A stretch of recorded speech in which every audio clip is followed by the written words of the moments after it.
Hello, Craig.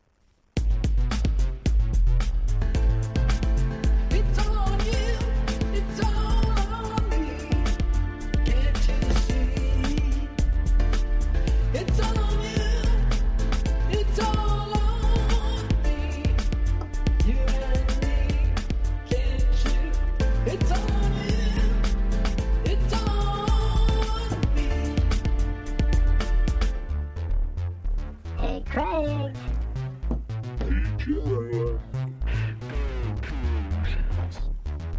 Right or wrong, we don't care. Win or lose, we don't care. Hello, Jeff. We don't care. What's up, dude? Take two. I'm Yes, good. it's our second Wednesday shot at it. before- Our second shot. Yep, Wednesday before Thanksgiving. Y'all Yeah. probably listen to it throughout the weekend. We're Yeah. going to try to do a quick one. We got our houses to clean, people coming Yeah. over, all that stuff. Plus, it'll be quick by our But, standards, which means like this maybe is- like in an hour. So, Yeah. This is a podcast versus everyone, episode 230, you said, right? I believe that's correct. I am Craig Powers. With me, as usual, is Jeff Nusser. And Jeff, we skipped last week, but football has not been nearly as fun for the last couple weeks. And the way in which the football team has lost has made it so much worse. And yeah, so we'll talk about it anyway. They're still 8-3. that's what we do. Which is cool. Yeah, but Jeff, what happened to this defense? It obviously the opening game of the year against Portland State was bad, but then they looked pretty solid for a few weeks, and the last few weeks it's just looked bad, especially on the road. And Yeah. the culmination was against a pretty bad Oregon State offense that had scored 20 points in its previous 3 games combined, got shut out by an awful Air Force team the week before, and just giving up 41 points to them in 10 possessions. It was a very, very low possession game, 41 points, and that was with one of them going the other way for a touchdown. Yeah. So on all the non-turnover possessions, which would have been 8, they gave up almost 5 points of possession, or over 5 points of possession when they didn't turn them over. And you've talked about early in the season a lot how it's dangerous to rely on turnovers, and that is coming to a head the last couple weeks. Yeah, and I think so obviously early in the year the thought was this is a bend but don't break defense, right? Like that they would give up yards, they would make sure that they were not giving up big explosive plays, but they would give up some yards, keep things in front, wait for the other team to make a mistake. And it worked out pretty well for quite a while. But I think 2 things have changed. The one really obvious one is they're not generating turnovers at the same rate as they were before. But on Saturday, they got, a couple of turnovers. There were turnovers, but the difference is that they're really not getting negative plays very often anymore. Not Yes. Turnovers are obviously the ultimate negative play. But we look back early in the year and we were talking about this right after the game, which, by the way, full disclosure, I still have not watched the game, and I don't plan to. So just so everybody knows that. I was off in Seattle doing family stuff all day. It was fantastic, by the way. We went on a Argosy cruise out on the Sound. We went and saw Wicked at the Paramount. I was doing so much fun stuff and following the game on my phone, but and I watched the end of the game. I watched the last 3 minutes, and I'm like, yep, I'm good. But you mentioned this is sort of regression for the narrow escapes that we had earlier in the year, right? San Jose State, San Diego State, and in those games, it wasn't even just the turnovers, and the turnovers were huge. But and Washington, you can even put Washington in this category as well. There were big negative plays that that took the other team and put them, out of field goal position or into 3rd and long or something like that, where they just made it very, very difficult to sustain drives, right? So you do the bend but don't break. You're counting on them not being able to make, play after play after play at 4 to 6 yards over and over and over, right? But somewhere in there, for it to work, you've got to get a sack or something to set them back and put them behind the chains, and then, like the whole thing kind of works at that point. It's been a while since they've really done that with any kind of regularity. They're not getting sacks. They're not really getting a whole lot of pressure on quarterbacks. And then the other thing is, honestly, if you think back to Washington and San Jose State and San Diego State in particular, those teams committed penalties that killed themselves. We haven't been getting that benefit either, So when you put it together, the turnovers, the other team not hurting themselves, and then us not getting forced negative plays like sacks or whatever. You put all that together, and that's I think that's how you sort of explain what's gone on with the defense. It has never been good, but it looked passable for a long time because of those things. And when those things stop, it's really bad. It's really, really bad. And I think there's reason to believe that they are getting outcoached a little bit too. Oh yeah. Oregon State seemed to just spam like 5 plays. Like they ran this boot to the tight end.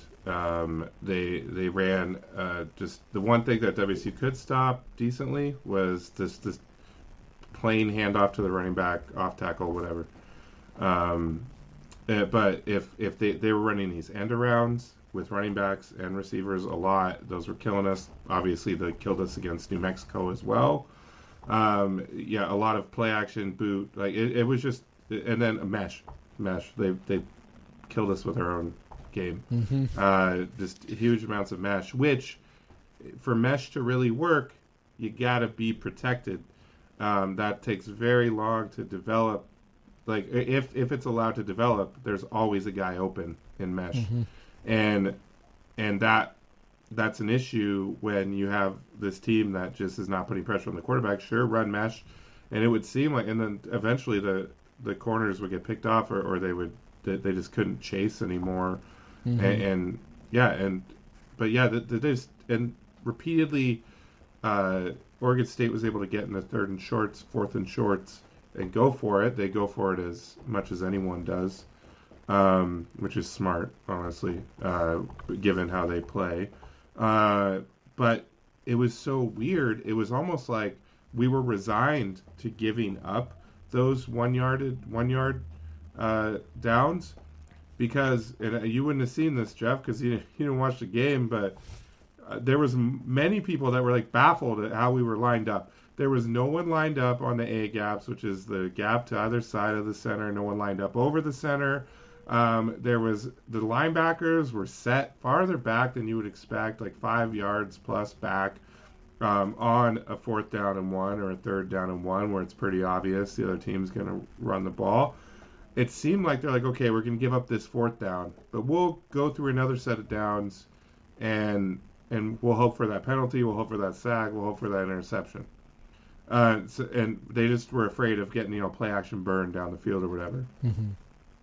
And so that was the strangest thing to me. It's so rare to see a team that like seems to be very obviously giving up a 1st down for the sake of just getting to the next set of downs. Like, yes. And I don't know. Maybe that is not what people typically would try to do. Maybe Schmedding is just like, I don't know. Like, this is like there. You could say this is a combo of the X's and O's and the Jimmy and the Joes for sure. Our rush ends generate nothing. Like they especially compared to what we were used to last year. The tackles are fine because they're just holding up. They're doing okay, but the linebackers are okay. But just not be able to generate rain pressure from rush ends. And it seems WSU refuses to blitz a lot, to avoid giving up big plays. But at some point, it's like when you're bending and bending and bending and then eventually breaking, you have these long drives, and the players are just getting exhausted by the end of the game, and they have nothing left.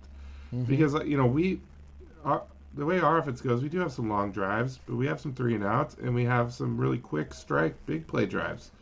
So we're always like, time possession is overrated, but it's not when it's legitimately the other team grinding it down the field on you every time. Like Oregon State, half of the fourth quarter was Oregon State's game-tying drive after they threw the pick six, after Gobertson threw the pick six, to give WSU the lead. Oregon State went on an 8.5-minute drive, and it was full of like third down conversions, fourth down conversions, and they couldn't get off the field. So by the time WSU then turns it over on what we thought was going to be a game-winning drive, and would have been if Kyle Williams hadn't fumbled the ball.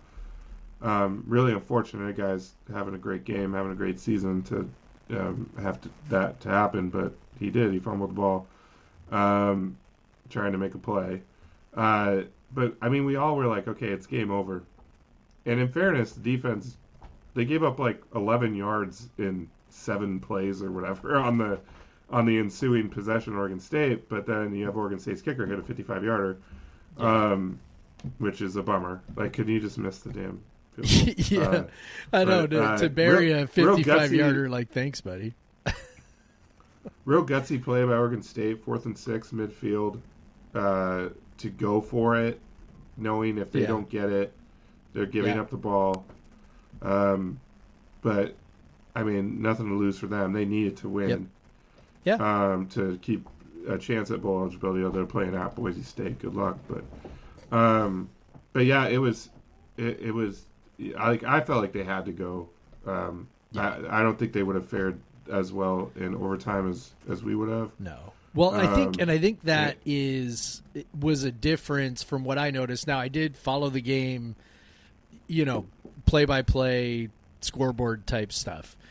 And I think that was, correct me if I'm wrong, but that seemed like a bit of a difference between the way that Trent Bray managed the game for Oregon State and the way that Jake Dickert managed the game for WSU, where like there was a time earlier in the game when WSU was in plus field position, decided to punt it. Yeah. I think that was the end of the first half, right?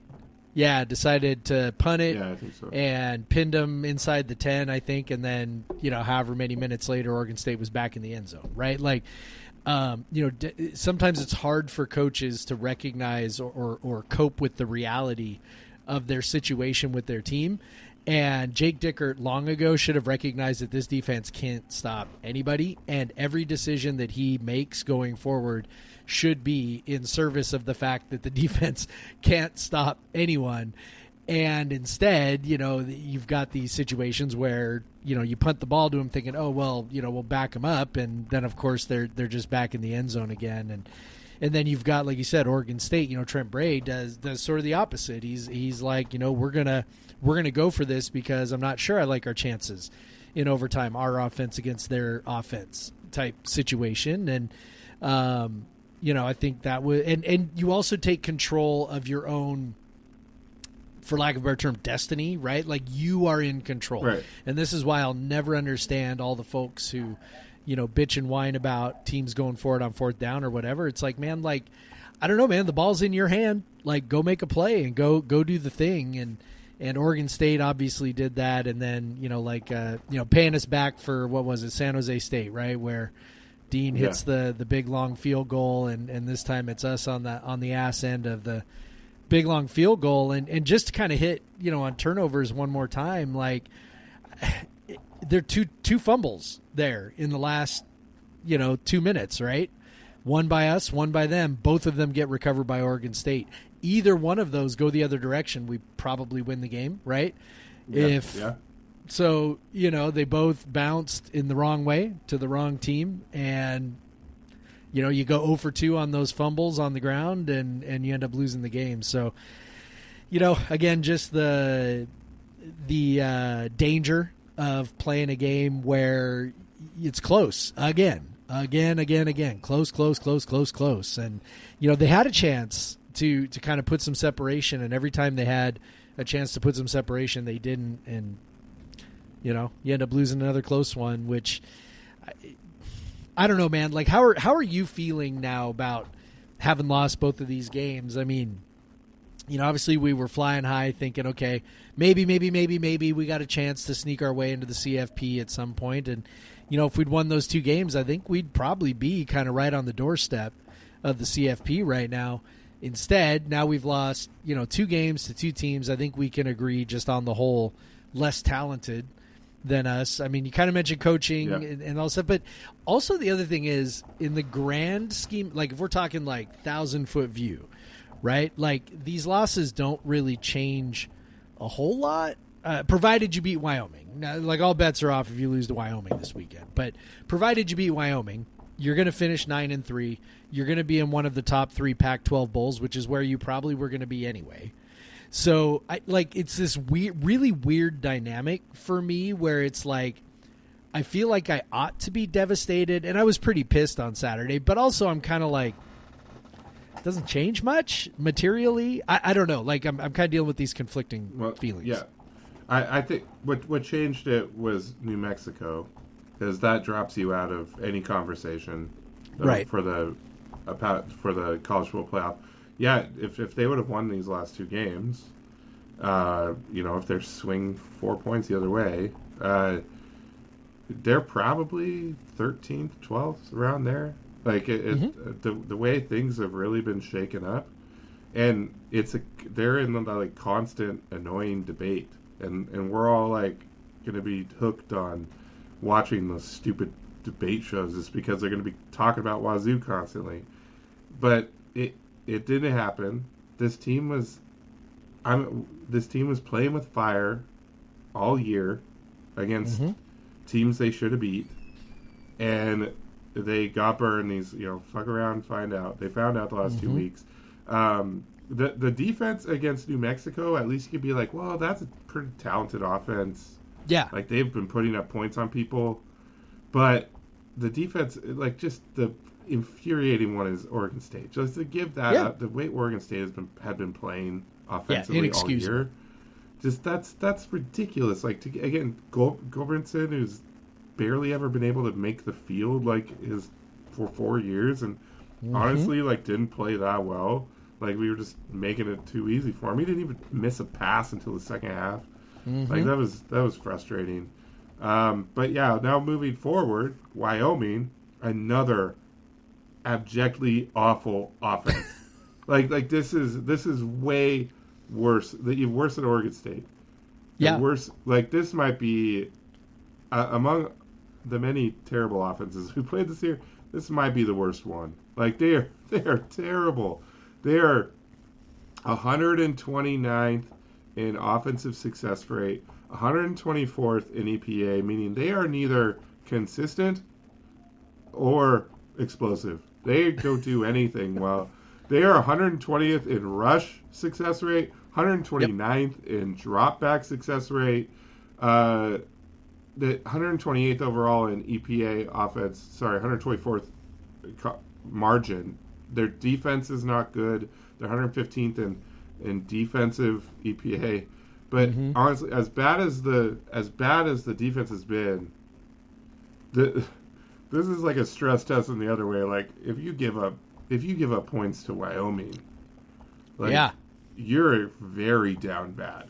And WSU's defense is down bad. Like the numbers, WSU's 100th in defensive success rate, 103rd against the rush, 90th against dropback, and those things have plummeted the last few weeks. And they're still better than Wyoming.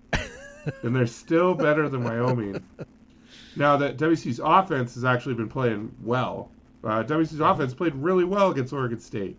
They had 9 real possessions because 2 of their possessions where they got the ball with like 20 seconds left in the half. Right. They had 9 real possessions and scored 31 points. That's really good. That's really good against Oregon State's defense. I thought they could have put up more against New Mexico, in fairness. But 35 points on the road. That should be enough to win you a game. Like, that's enough to win you a game. But the offense is crushing it. Like, they're doing really well. Like, and so I expect them to move the ball against Wyoming's defense. And I expect Wyoming not to score that many points, especially because we're at home. But still, it's like we haven't played at home for a few weeks. How far has the defense fallen? Like, honestly though, like Jeff, I'm looking at all their advanced stats. It's like 110, 112 plus in every single thing you could think of. It's very like bad. Everything. And teams run the ball a lot on them because they can't stop the run. Hint, hint, Ben Arbuckle and John Mateer. Run the fucking ball. Like, they're not going to stop you. That would be great. Yeah, run the ball. Give your defense a rest. They're not going to stop the run. They're not going to stop the pass either. They're going to give up big plays. Just score fucking, like, I want 5 points to drive from the offense on this one, dude. Or, like, just do it. Just because I don't know what's going to happen against the Wyoming. Wyoming offense is just terrible, but I don't know what our offense is like. I don't know what they're going to do. Like, how low can our defense go? I don't know. Yeah, I just don't trust them anymore, Jeff. Like, I'm just a broken person.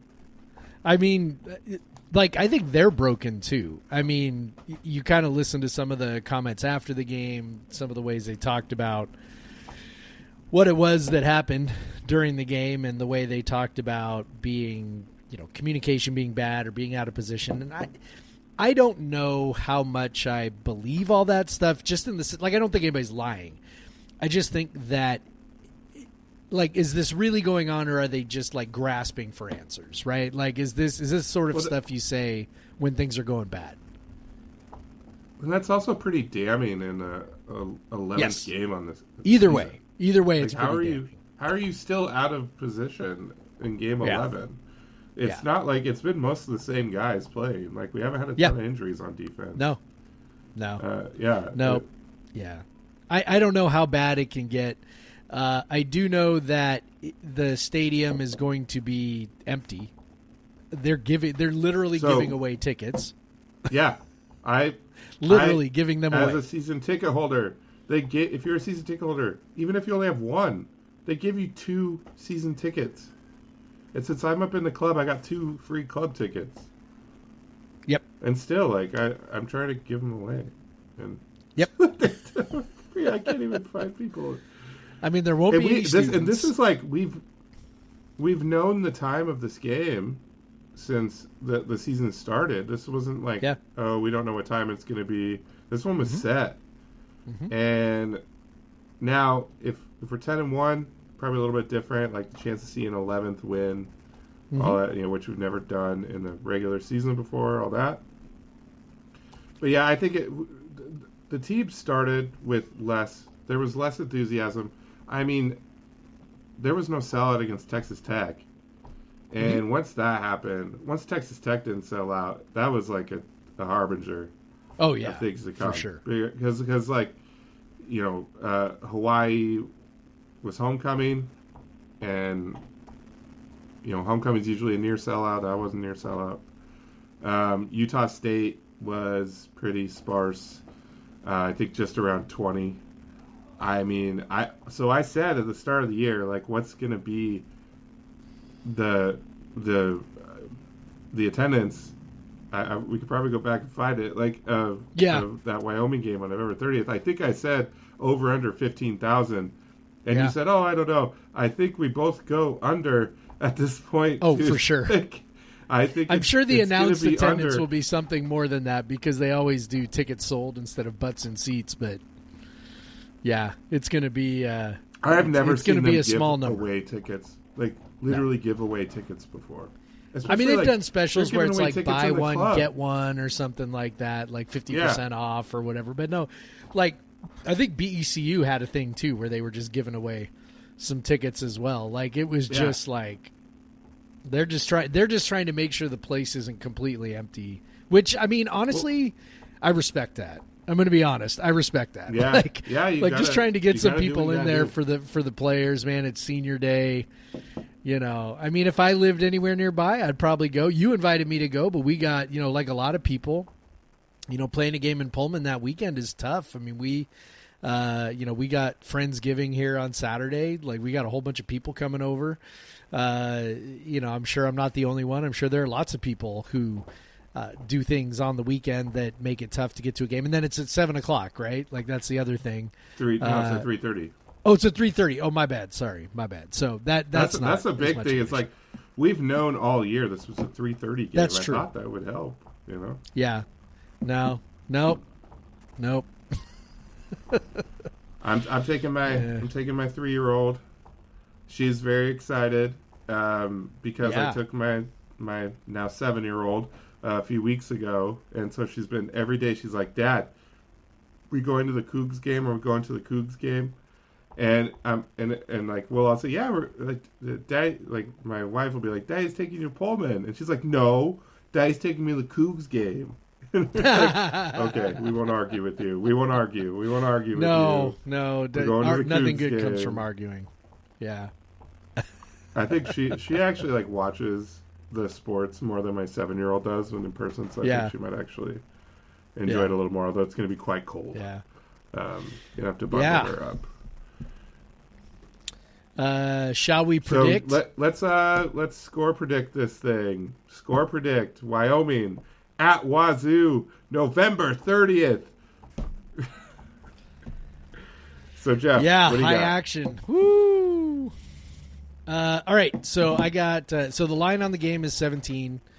The prediction tracker, which I love because it aggregates all the predictive models, says we are roughly also 17 points better than Wyoming. So I'm trying not to be down bad pessimistic about it. I'm trying to take into account that we have just frankly played much better at home, all year, other than, maybe San Jose State, right? Like, everything else has been really good at home.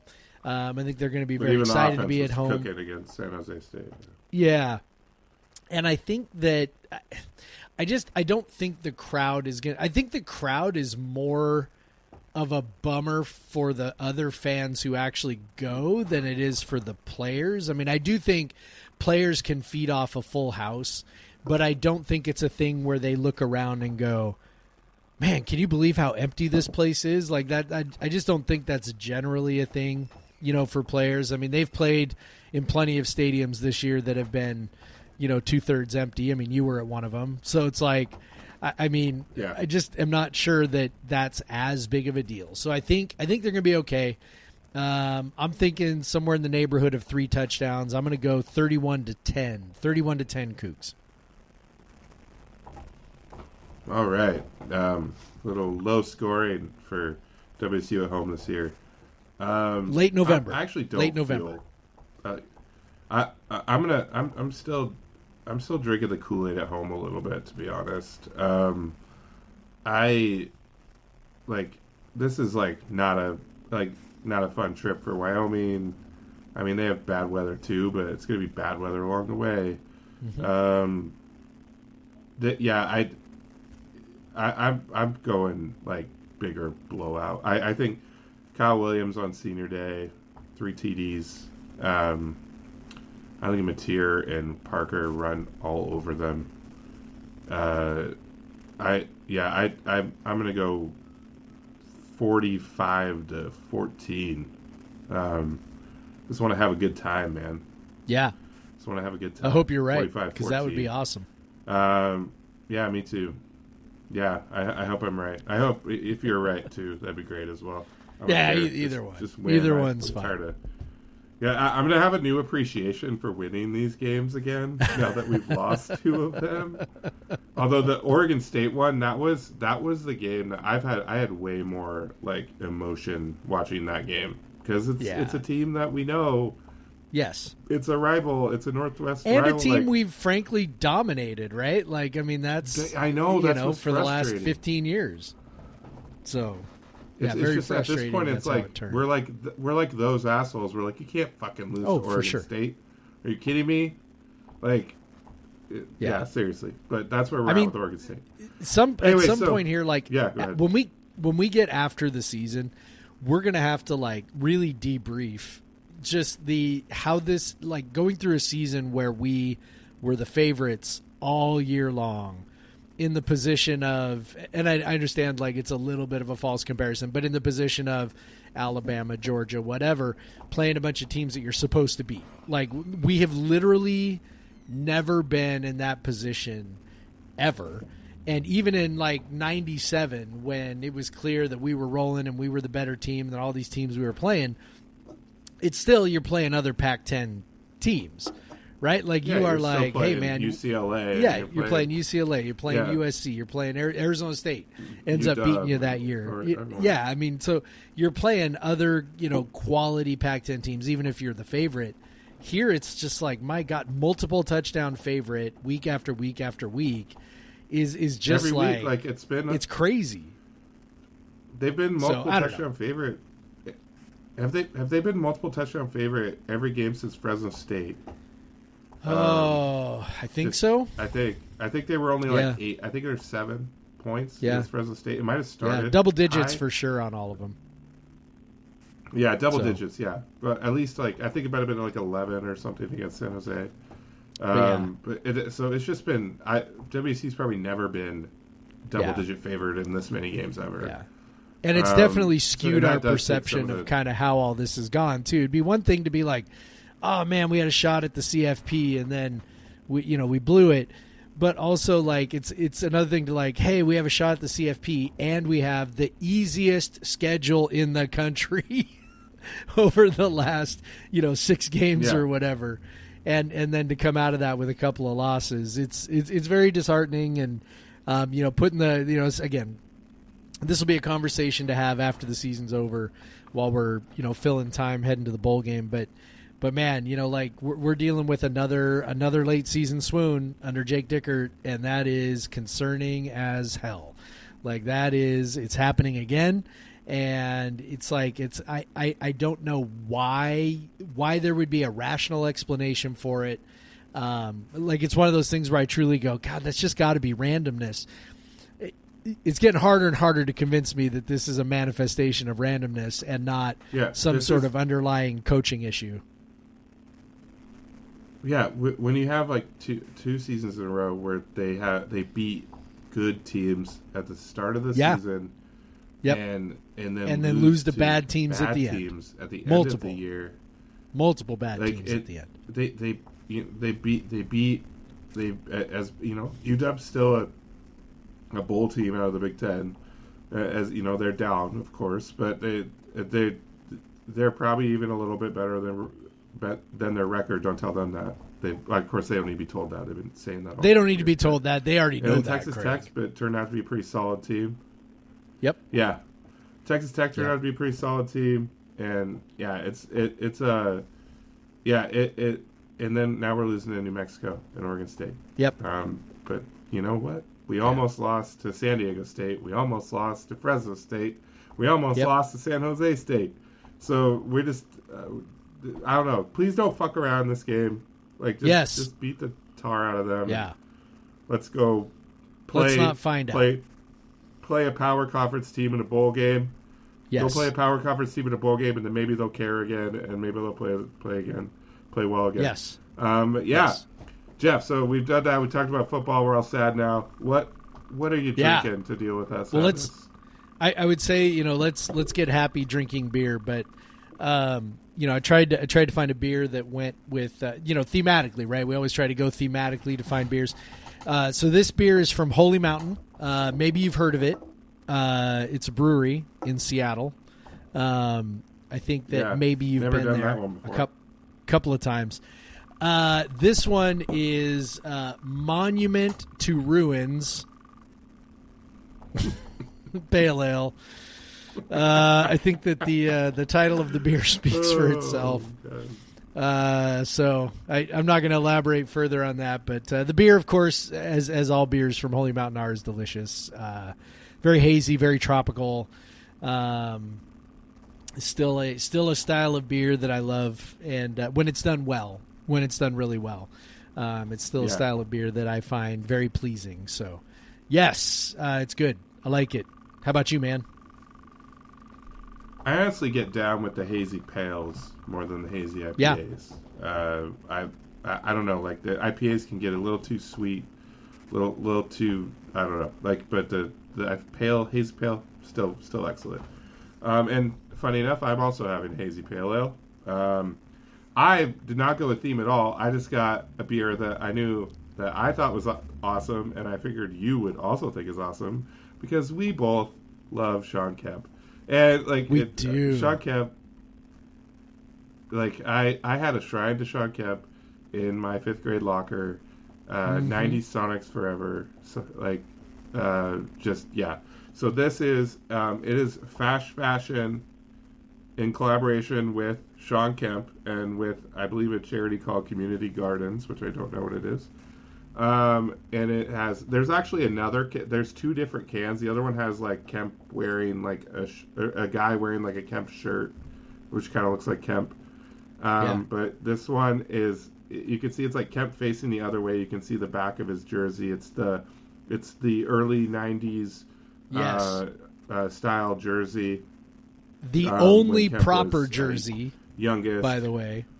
The only proper jersey. It is a double dry hopped, and of course Kemp had double hops.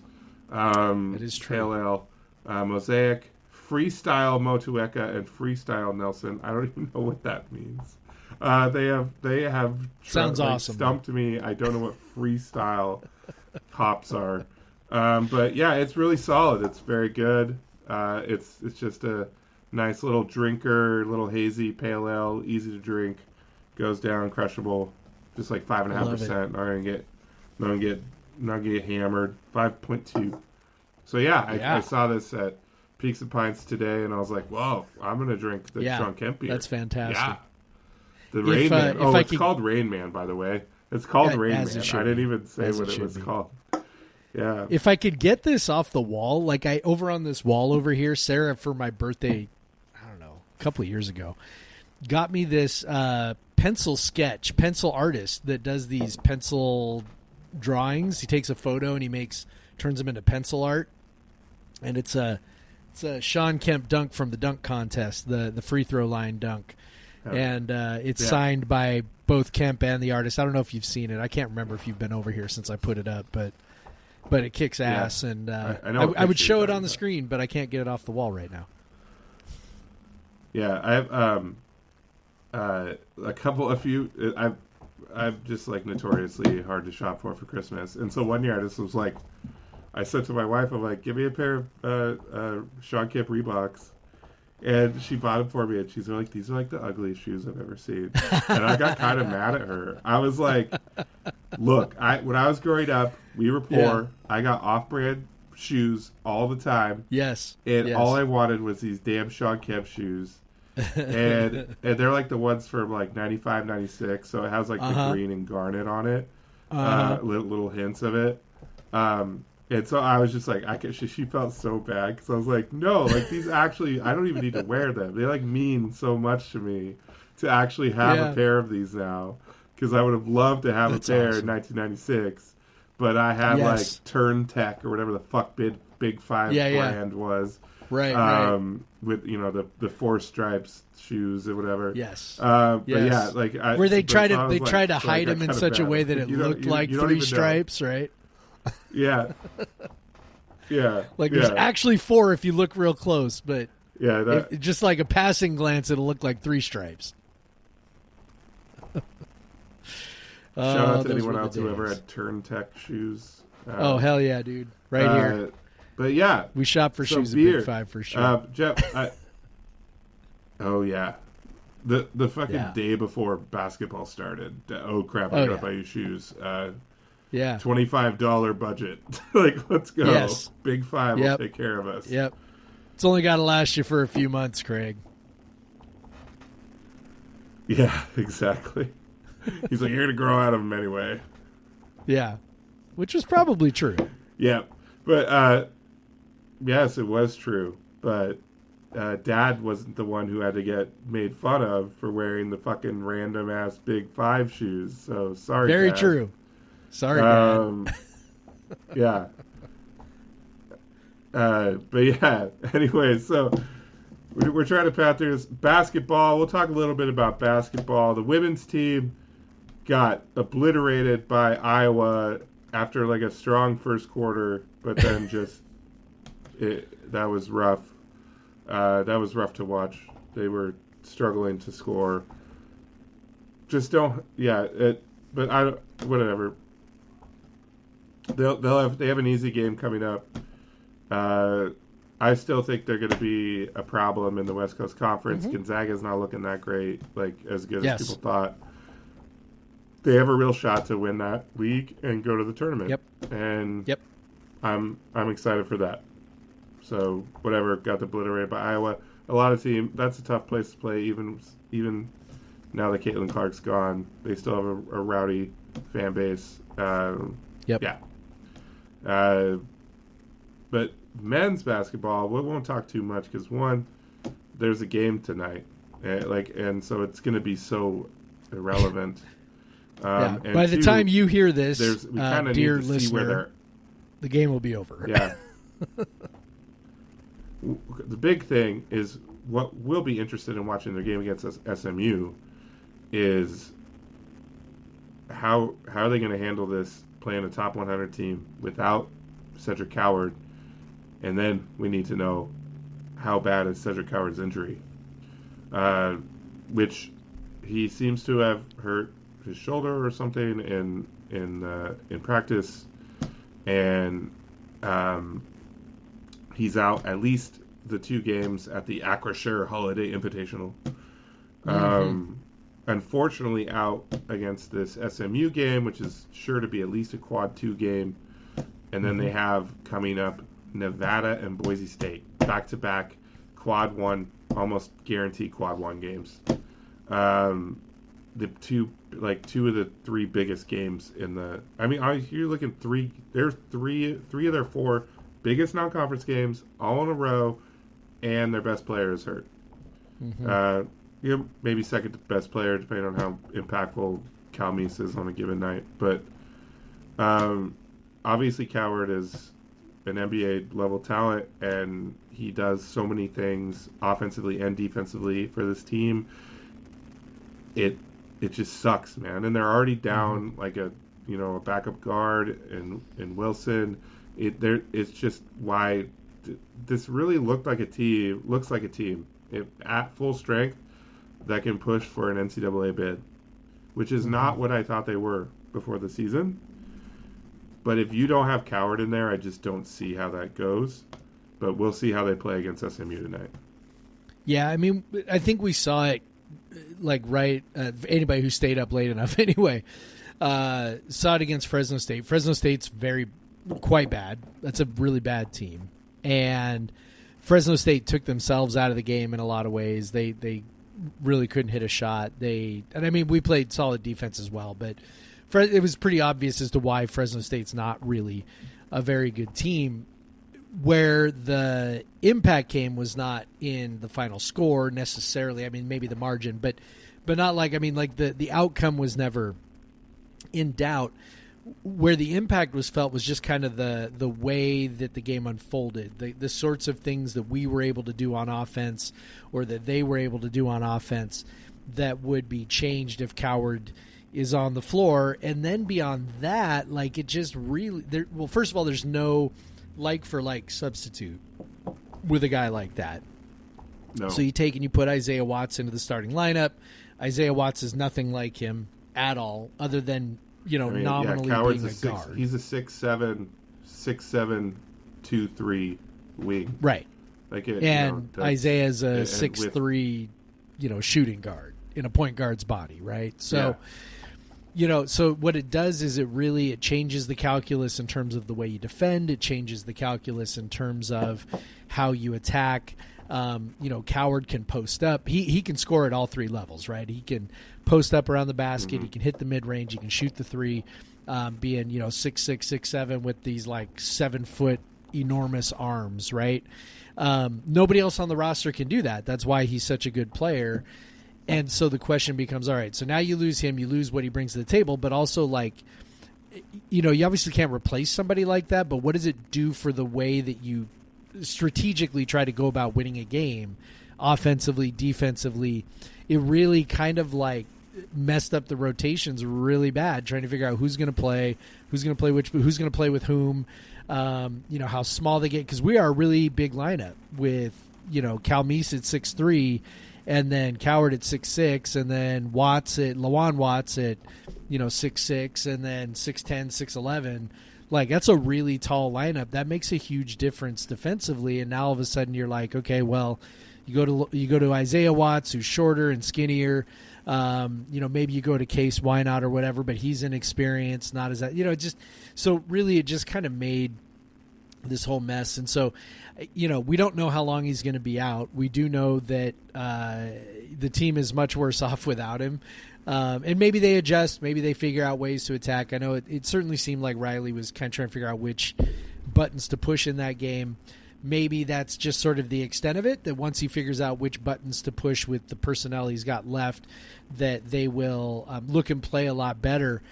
But, you can't replace a guy like Coward. And particularly, like you said, heading into this stretch where you're going to be playing SMU, which has NCAA tournament aspirations. You're going to go to Nevada. You're going to go to Boise State. You're going to go to Washington. Like, those are all teams. Washington, I don't think, is going to sniff the bubble, but that's a tough game, and that's a rivalry game that you definitely want to win. So, to be losing him right now and not has really a chance knowing, at being a quad one. Yeah, it does. And so, you just kind of go,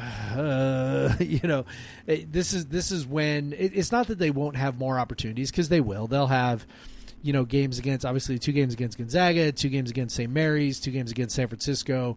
The road game at San Francisco should be quad one. I mean, they'll have quad one opportunities, but if your best player's injured and you go through and you stumble during this stretch, like, it just really sucks, because you got this really good opportunity. Teams playing well.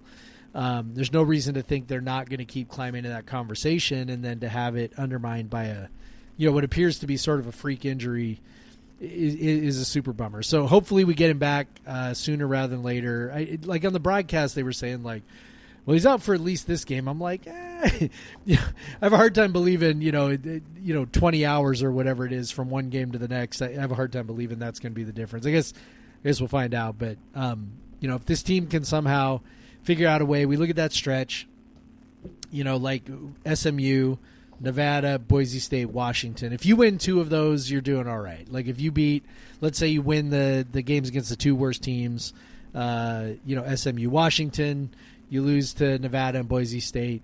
I don't think that's a huge blemish if the goal is still to try and get to the tournament. So I think that, if they can keep their head above water, that's great. But I think, the first game against Fresno State here showed that's a tall task. They're a really different team without Coward, and he brings so much to the table. And there's a reason why we call him the best player. I mean, he truly is. Maybe not the most important, or maybe tied with Calmise as far as most important goes, just because of the situation with him and the other point guards. But he's definitely the most talented player, and he just changes.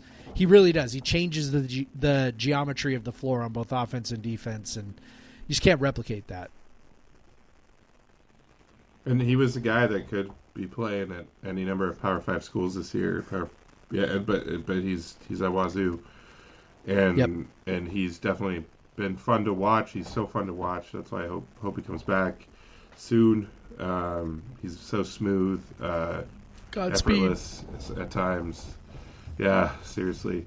But yeah, so briefly, because we got a little more time than I thought we would. We are doing well, Jeff. I do want to touch on the volleyball team. They have their senior night upcoming on Friday, annoyingly at 1 p.m. I'm not going to be able to get in town because I'm not waking up my kid at my 3-year-old at 7 a.m. to get in the car. Why 1 o'clock? Why do this? So I do not get Bowler Gym's not being used for anything else. Play the game later. Yeah, why isn't this game at 6 or 7? Volleyball games very, very traditionally on Friday at 7 p.m. I don't even care. It doesn't matter for broadcasting too. It's just streaming. It doesn't matter. I don't know, man. But yeah, anyway. So they play tonight against USF LMU. They have no shot at winning LMU has won, has the league clinched. Well, at least we can't catch them. But maybe beating LMU puts them on some sort of bubble for the NCAA tournament. I don't know. So they have them on senior night. They have USF. Oregon State was a real tough loss to take. That's what really eliminated them from having a shot at the league title. Kind of a no-show. Yeah, so too, real tough week against Oregon. Real tough weekend in Corvallis for Wazoo teams. Yes. But yeah, so I don't know. They have a chance to get a huge win against LMU. It'd be real cool if they did. And USF is just below them in the standings. So yeah, should be. Hopefully, some people will be in town early. Well, there's not going to be that many people in town for the football game anyway. So whatever. It's going to be maybe that was the thought. It's going to be process. lots of free tables, lots of free tables at the Coug this weekend. Lots of free tables at the Coug. Have no problem. Lines will be short. No problem getting my mug filled. I'll just enjoy that. The hotel prices are the cheapest I have ever seen for a football weekend. You can get a buy one get. I don't know if they still have the sale, but they had a buy one get one free sale at Coast Hilltop. The Hilltop for basically $300 for the whole weekend. Jeez. You could. I even saw like the Courtyard was down to like $300 a night, which is they're usually around $600 a night for football games. Yeah. I saw like the real America's Value Inn and Cougarland, they were down around $100 a night. So seriously, if you have a chance to go, just like this is the cheapest Cougar football weekend you're ever going to have, and there's plenty of tickets available. So I don't know. It's kind of a bummer that it's probably going to be the least attended. Well, I will say I was at the Arizona game that was on, I think November, like the Friday before Thanksgiving break a couple of years ago, and that was pretty sparse. It was foggy, but I think this is gonna be much worse than that even. But we'll see. So with all that fun stuff that we've talked about, Jeff, happy Thanksgiving to everyone. Enjoy your day off if you have it. If not, I'm sorry you have to deal with assholes in whatever profession you're in. Yes. You have to people shopping on Thanksgiving, and like, sorry if I'm one of them. Sometimes forget the flour or something, whatever. It's our fault that the store is open. But yeah, if you have the time off, enjoy it. Yell at your stupid in-laws. I'm only having friends over, so that's fun. But yeah, anyways, football, basketball, lots of stuff going on, and go fucking Cougs. Yeah. Subscribe to the newsletter, right? And if you are a listener, I forgot about that. Yeah, if you're a listener, if you're an audio only podcast listener, remember we have video on YouTube now. You can find us on YouTube, Podcast versus Everyone. Find us on Blue Sky now. newscoog.podcastversuseveryone.com and craigpowers.podcastversuseveryone.com on Blue Sky. Right? Not much on Twitter anymore, but you can still find our podcast VS Everyone there as well. So anyway, go fucking Cougs, Craig. Black Lives Matter. Black Lives Matter. And get vaccinated. Support a union. Oh yeah. Treat those workers well this weekend.